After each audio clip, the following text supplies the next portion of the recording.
Continuamos entonces con el programa. Ahora voy a dar la cordial bienvenida a nuestro siguiente invitado, el doctor Mariano Castro Sánchez Moreno. Es especialista en Derecho y Gestión Ambiental. Antes de conversar con él, permítanme hacer un extracto de su amplio e importante currículum. El doctor Mariano Castro Sánchez Moreno es experto en Derecho y Gestión Ambiental, como lo manifestamos. Ha dirigido y cooperado en múltiples experiencias de gestión ambiental con diversos niveles de gobiernos, comunidades, empresas y con organismos nacionales e internacionales. Es presidente de la Sociedad Peruana de Evaluación de Impacto Ambiental, SPEIA, organización dedicada al mejoramiento de la evaluación ambiental y social. También es docente en el Diplomado de Derecho Ambiental y de los Recursos Naturales de la Pontificia Universidad Católica del Perú, así como de la Clínica Jurídica Ambiental de dicha Casa Superior de Estudios. Es consultor del Institute for Development Impact en una iniciativa de USAID para estudiar los factores que determinan buenas prácticas empresariales relacionadas con proyectos de infraestructura en la Amazonia andina, integrante asimismo del Consejo Consultivo del Poder Judicial del Perú entre los años 2017 y 2018. Bienvenido a Referente Jurídico, doctor Mariano Castro Sánchez Moreno. Es un honor tenerlo con nosotros. Igualmente. Estábamos conversando antes de iniciar este programa cómo es que ha ido evolucionando este proceso en el Perú de la gestación de un derecho ambiental, ¿no? Que en sus momentos iniciales, en sus primeras fases, cuando todavía no tenía la autonomía que tiene y la importancia que tiene el día de hoy, formaba parte integrante del derecho penal, del derecho administrativo, incluso algunas zonas medias grises oscuras del derecho civil. Y luego progresivamente, gracias a algunos casos importantes, emblemáticos en la década de los años 90, recordábamos el caso Cemento Andino, donde tuvimos ocasión de participar en ese proceso, allá en el año 1995-96, empieza a darse entonces un afán de comprender esta nueva forma de hacer derecho, el de la justicia ambiental, que además entra en consonancia con una nueva velocidad de los derechos humanos, ¿no? de cuarta y quinta generación. Pensar en un ambiente sano para poder desarrollar todos los otros derechos fundamentales, ¿no? Integridad, vida, libertad, y qué sé yo, todos los derechos humanos que nosotros tenemos, ¿no? No podrían estos ser completos si no hubiera un medio ambiente sano, íntegro y completo. Entonces, en este marco ha ido dándose una construcción para la definición de lo que significa medio ambiente, desde una perspectiva, por supuesto, jurídica. Díganos usted, ¿cuál es el concepto que de medio ambiente tenemos el día de hoy, pero desde este enfoque jurídico? Sí, bueno, efectivamente esto ha ido evolucionando, como usted ha bien descrito, ¿no es cierto? Y que responde efectivamente a la creciente complejidad y creciente prioridad social y política que tienen estas cuestiones. Y justamente la importancia de una definición jurídica es porque requiere el ambiente ser protegido. Entonces el ambiente es un bien jurídico que está protegido desde la Constitución. Y efectivamente hay un conjunto de regulaciones que se han venido desarrollando. Y el ambiente, jurídicamente hablando, está definido en el artículo 5º de la Ley General del Ambiente, ¿no? En donde ahí hay dos ideas básicas. Una primera, que tiene que ver con los componentes del ambiente. Tiene que ver con componentes químicos, biológicos, físicos, ¿no? De origen natural o antropogénico, o sea, creados por el hombre. Hay un ambiente natural y un ambiente construido. Esa es la primera cuestión. Entonces, podemos desagregar los elementos físicos, químicos y biológicos. Una respuesta común y simple podría ser vinculada con un tema de aire, agua, suelo, fauna, flora y de diversos otros componentes físico-químicos. Eso en los ambientes naturales y en los ambientes construidos por el hombre, por ejemplo, las ciudades. Por ejemplo, ¿no es cierto? Y que además tienen hoy día una importancia enorme en términos de cuidado ambiental, porque es en las ciudades donde vive más del 70% de la población y requiere en consecuencia cumplir estándares muy adecuados, ¿no? Y la otra idea es de que estos elementos y componentes del ambiente no están aislados, sino que interactúan, están asociados, forman un sistema, ¿no? Lo que afecta a una parte puede afectar a otro que le beneficia igual. Y que ese conjunto, entonces lo que jurídicamente está protegido no solamente es el aire por aquí, o el agua, o el suelo, sino además los procesos y las interacciones que se dan entre estos componentes. Sea entonces algún componente del ambiente, físico, químico, biológico, o la interacción o la asociación de estos componentes es lo que el derecho protege. Y además, no solamente son estos aspectos, sino también son los aspectos inmateriales, como por ejemplo, el patrimonio arqueológico, forma parte también del ambiente, ¿no? Y que todo ello, además, tiene importancia, y por eso es protegido, entre otras razones, es porque son medios para la vida. Y la afectación de estos medios de la vida importa ser protegido porque es fundamental para el bienestar de las personas. Y además por sí mismos, ¿no? Y porque además constituyen un medio para el desarrollo, para el bienestar, para el conjunto de actividades económicas y sociales de la población. Entonces eso está definido de una manera bastante completa, clara, en la Ley General del Ambiente, que es del año 2005, ¿no? Y que efectivamente constituye la base sobre la cual se ha venido desarrollando la regulación ambiental en el Perú. Ahora, la ley es del año 2005, es decir, está a punto de cumplir 13 años. Sí. Pero las gestaciones, los orígenes del derecho ambiental en un sentido autónomo, como una disciplina integrante del derecho, es un poquito más antigua, sí. Quizás unos 10 o 15 años atrás, sí. Particularmente en el Perú. Sí. En el mundo ya, en Europa, en los países del primer mundo se habían ido dando pues desde la década de los años 70, ¿no? Efectivamente. Con el Flower Power y todos los movimientos hippies inclusive, ¿no? Hablar de la naturaleza.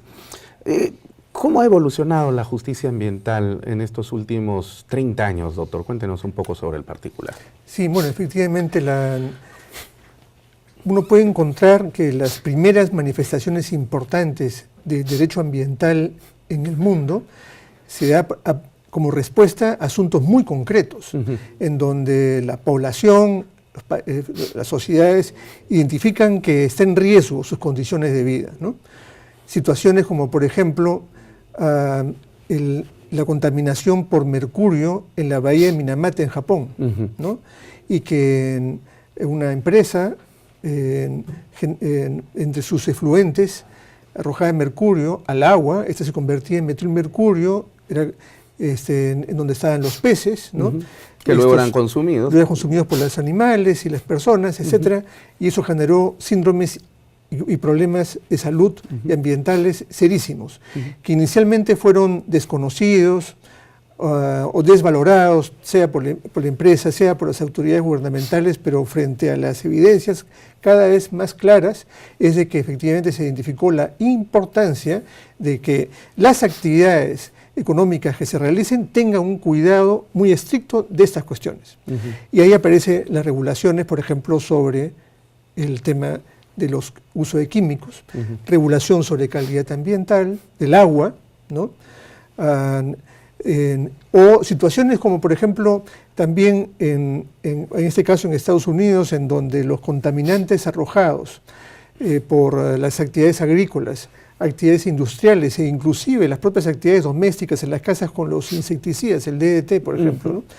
Generó un informe de una bióloga muy conocida, Rachel Carson, La primavera silenciosa se llama, porque documentó las consecuencias del uso indiscriminado de estos químicos, insecticidas y diversos otros químicos, en el ambiente rural, y que generó en consecuencia una preocupación para efectos de controlar. Hoy día el DDT está prohibido, salvo situaciones muy extremas en países en donde no tienen otra opción para combatir determinadas epidemias, etcétera, ¿no? Pero en general está prohibido.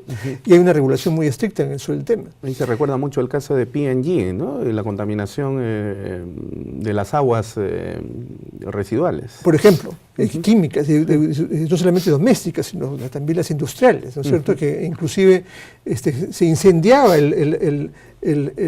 los ríos a partir justamente de la gran presencia de químicos, ¿no? O también la contaminación, a partir de problemas de contaminación del aire en otras ciudades como Londres, etcétera, y otras ciudades norteamericanas, que se generó un gran problema de salud e inclusive de mortandad, que se le llamó el asesino silencioso. ¿Qué es lo que quiero destacar con esto? De que la economía industrial ¿no? Generó una presión significativa en el ambiente, que identificó la necesidad de tener respuestas regulatorias sobre estos componentes del ambiente que hemos mencionado hace un rato y que requerían establecerse en consecuencia límites, objetivos de calidad, estándares de calidad, que permitiesen determinar de forma objetiva, técnica y clara hasta dónde es posible, admisible, realizar emisiones o efluentes en el ambiente sin afectar las condiciones necesarias de vida y de resiliencia del ambiente. Entonces, y es por esas razones de que desde esos años es que se ha venido generando regulaciones, por ejemplo, sobre los recursos, ¿no? Se establece, por ejemplo, en el caso nuestro, para no ir a casos de países desarrollados, sino lo que ocurrió en la década del 70 con la sobreexplotación de la anchoveta y la arena de pescado. Sí, claro. ¿No? Que generó tal nivel de sobreexplotación que prácticamente agotó el stock, ¿no? Y eso determinó entonces la necesidad de establecer unas cuotas, ¿no? Entonces se regula el recurso. Y así como en el caso de la anchoveta, sobre la madera, en fin, sobre un conjunto, sobre el agua, se regula el recurso, condiciones de uso del recurso. Y luego también se regula sobre el usuario del recurso. Para ser usuario del recurso, sí, todos tenemos derecho a acceder, pero hay que cumplir determinadas condiciones, ¿no? Y en cada tipo de regulación, sobre cada tipo de recursos, se establecen condiciones para el efecto de asegurar que haya una compatibilidad en esta materia. La otra categoría de regulación ambiental que se ha venido desarrollando en el Perú y en todos los países es sobre el tema de calidad ambiental. Algunos ejemplos hemos dado, ¿no es cierto?, en donde tiene que ver con regulaciones sobre calidad ambiental del agua, calidad ambiental del aire, calidad ambiental del suelo, sobre radiaciones no ionizantes y otros aspectos de calidad ambiental que son cruciales, ¿no?, para efectos de asegurar que las condiciones del ambiente no van a llegar a límites tales de que va a afectar la salud de las personas, ¿no? Y la otra categoría, finalmente, tiene que ver con, vinculado con eso, el tema de control, porque claro, uno puede definir estándares y objetivos, pero si no hay mecanismos de control, de autocontrol también, no se va a poder efectivamente asegurar el cumplimiento de esta regulación. Y ahí, entonces, la eficacia de esta política, normas y legislación ambiental en sí misma tiene un sentido, pero además es donde ahí aparece la justicia ambiental. Porque frente a esas situaciones de afectación de derechos, lo que el ciudadano requiere son mecanismos para garantizar el cumplimiento de esas disposiciones. Yo quería preguntarle, porque estamos hablando de la intervención del Estado a través de mecanismos normativos que garanticen el cumplimiento de ciertos estándares que nos permitan tener a los ciudadanos la seguridad de poder vivir en un ambiente sano para poder desarrollarnos precisamente. Claro, las realidades son distintas entre lo que acontece en el Perú y en el primer mundo, pero yo lo que le quería preguntar, para que nuestros ciudadanos sepan, y usted es un experto sobre el particular. Cuando yo vivía en España, estaba estudiando allá en la maestría, me sorprendió mucho que cuando querían mis compañeros beber agua, no hacían nada más que coger el grifo, lo que acá llamamos el caño, y poner el vaso y se tomaban el agua directamente del caño, sin ningún problema ni preocupación en absoluto, porque el gobierno español garantiza que el agua que se está tomando es altamente potable. ¿Podríamos hacer eso en Lima, doctor?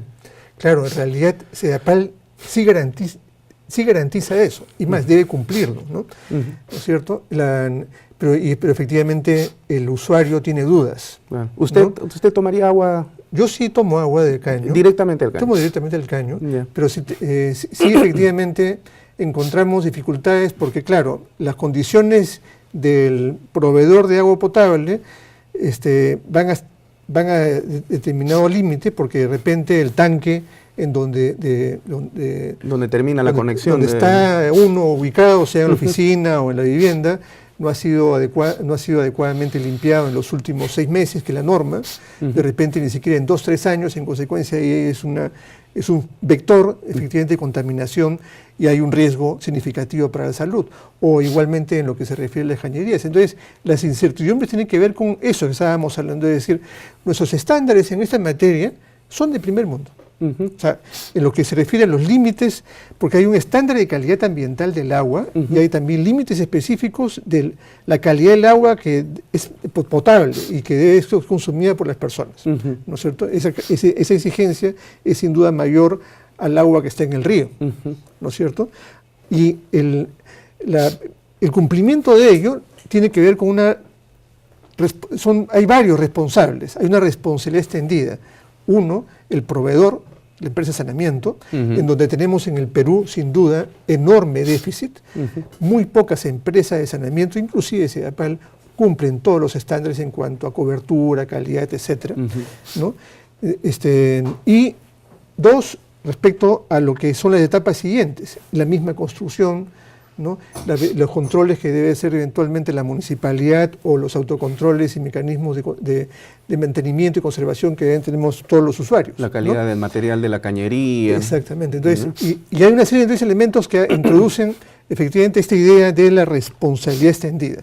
En el Perú, fíjese, para efectos de cubrir los temas de saneamiento, y agua y saneamiento, se requiere una inversión de 50.000 millones de soles. Eso lo identificamos en la evaluación de desempeño ambiental que hizo la OCDE y CEPAL al Perú y que se terminó en el 2016. La OCDE también interviene en ese asunto. Esta evaluación se hizo identificando cuáles son las necesidades y objetivos de mejoramiento de desempeño.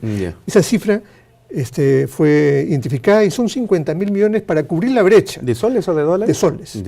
Esa es la brecha de inversión y efectivamente ese es uno de los factores importantes de afectación de la calidad ambiental en el Perú y que tiene que ver con un asunto, fíjese, ya ha tocado unos temas básicos que tienen que ver con ese servicio que provee los ecosistemas, que tiene que ver con el agua en esta parte y que tiene que ver con la sobrevivencia, ¿no? Tiene que ver con la alimentación. Entonces es un asunto básico y que para adquirir estándares como el español requerimos una inversión de no menos, en esa parte solamente, de 50.000 millones de soles. ¿Eso cuánto representa el presupuesto general de la República?